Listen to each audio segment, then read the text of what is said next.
সারা দেশের মতো কক্সবাজারের উখিয়া, টেকনাফ, রোহিঙ্গা আশ্রয় শিবিরগুলোতেও বিপুল উৎসাহ উদ্দীপনায় উদযাপিত হয়েছে পবিত্র ঈদ উল ফিতর। সকালে প্রতিটি ক্যাম্পে অনুষ্ঠিত হয় ঈদের জামাত। নামাজ শেষে একে অপরের সাথে কোলাকুলির মাধ্যমে ঈদের আনন্দ ভাগাভাগি করেন আশ্রিত রোহিঙ্গারা।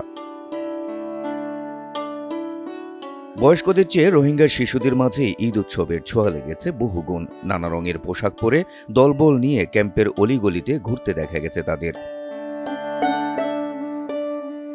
আশ্রিত জীবন শেষ করে শীঘ্রই যেন নিজ দেশে ফিরতে পারেন এমন প্রার্থনাই সৃষ্টিকর্তার কাছে করেছেন তারা।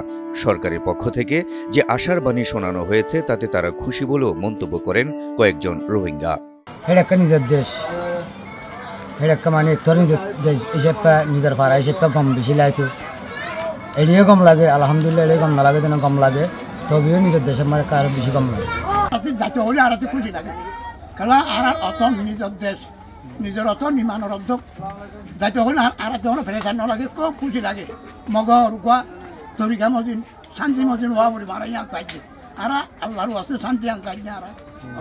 এবারের ঈদকে অনেক রোহিঙ্গাই ভাবছেন বাংলাদেশের আশ্রয় জীবনের শেষ ঈদ উল ফিতর হিসেবে।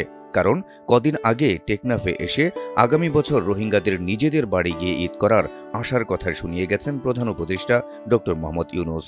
আল্লাহর কাছে দোয়া করি, আল্লাহর কাছে মোনাজাত করি আজিয়া ইউনিট দিয়ে বিয়াগুনে মিলি যেন সাম্যর এই ঈদ তো ফাইতান্ন সাম্যর ঈদ যেন ওনারা নিজের বাড়ির জায়গায় ঈদ করিত পারেন।